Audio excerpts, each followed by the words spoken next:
আসসালামু আলাইকুম, আমার নাম এমদাদুল হক। আমি দুবাই প্রবাসী। আসলে আমার হার্টের সমস্যা 3 মাসের মধ্যে ধরা পড়ছে। এর মধ্যে আমি দেশে আসছি। দেশে আসার পর ঢাকার মধ্যে এনজিওগ্রাম করছিলাম। ঢাকায় ন্যাশনাল হার্ট ফাউন্ডেশন গেছিলাম, ওখানে চিকিৎসা করার বলে। তো এনজিওগ্রামের মধ্যে আমার 2টা ব্লক আছে। আসার পর আমি চিটাগাং আসছি। চিটাগাংয়ের মধ্যে 6টা বড় মেডিকেলের মধ্যে আমি গেছিলাম। 6টা মেডিকেলের মধ্যে আমাকে বলতেছে যে মানে আমার সার্জারি করাবে, হাত থেকে বা পা থেকে আমার রক কেটে নেওয়া হবে। 6টা মেডিকেলের মধ্যে বড় মেডিকেলের মধ্যে আমি গেছিলাম। আমার মন মানে নাই। আমার একটা কাজিন আমাকে বলছে যে 6টার মধ্যে একটা মেডিকেল আছে, ইম্পেরিয়াল মেডিকেল, ওইখানে গিয়ে একবার ট্রাই করে দেখো। ওইখানে একটা ডাক্তার আছে অনেক ভালো, ডাক্তারের সাথে কথা বলে দেখো কি বলা যায়। আমি ডাক্তারের কাছে আসছিলাম, ডাক্তার জিয়ারম স্যার কাছে আসছিলাম। স্যার আমার এই অবস্থা, কি করা যায়? স্যারা বলতেছে যে তোমার বয়স কম, 30 বছর তোমার বয়স, এ বছর তোমার চারিদিকে কাটতে হবে না, একদিকে কাটলে হবে। রিস্কটা আমিয়ে নিলাম। বুকের মধ্যে থেকে রক নিয়ে বুকের মধ্যে রাখাইছে। আলহামদুলিল্লাহ এখানে সেবা, এখানে সব কিছু অনেক খুশি, আমি অনেক আনন্দিত। এখানের মানুষ ইন্ডিয়া চলে যায় সেবার জন্য, কিন্তু ইন্ডিয়া যেতে হবে। ইন্ডিয়া চাইতে ভালো সেবা এখানে আছে আলহামদুলিল্লাহ। টাকাও কম, সব দিক দিয়ে ভালো আলহামদুলিল্লাহ। আসসালামু আলাইকুম রহমতুল্লাহ।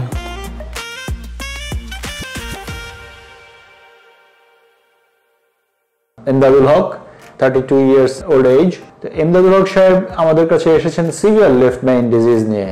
তো ওনার রাইট সাইড করোনারি আর্টারি ভালো ছিল। তো আমরা দেখলাম যে এই ইয়াং পেশেন্টটার জন্য আমরা যদি পায়ের রক কেটে বা পায়ের থেকে ভেইন নিয়ে বাইপাস করি তাহলে সেটার দীর্ঘস্থায়ী হবে না।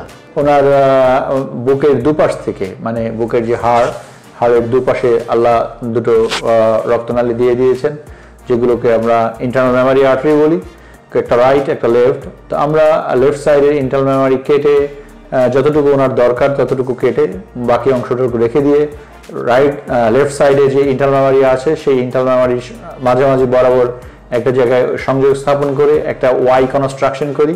তারপরে এই ওয়াই এর দুটো এন্ড আমরা তার যে দুটো artery, left anterior descending artery এবং OM obtuse marginal branch of left circumflex, তো এই দুটোতে আমরা টোটাল আর্টারিয়াল বাইপাস করাতে আমরা আশা করছি তার লাইফ টাইম এই বাইপাস সার্জারি দিয়ে চলে যেতে পারবেন, যদি তিনি আরও যে সমস্ত জিনিসে নজর দেওয়া উচিত সেগুলো নজর, যেমন তার ওজনটা একটু বেশি, 90 কেজি। তো তিনি যদি তার ওজন কমান এবং লাইফস্টাইল মেনটেন করেন তাহলে আমরা আশা করছি যে তার এই দুটো আর্টারি দিয়ে যে বাইপাস করা হয়েছে এটা দীর্ঘস্থায়ী হবে। আপনারা আমাদের কাছে আসবেন এবং আমাদের কাছ থেকে সেবা নিয়ে আপনাদের এই সেবা দেওয়ার সুযোগ আমাদেরকে দেবেন বলে আশা করছি। ধন্যবাদ।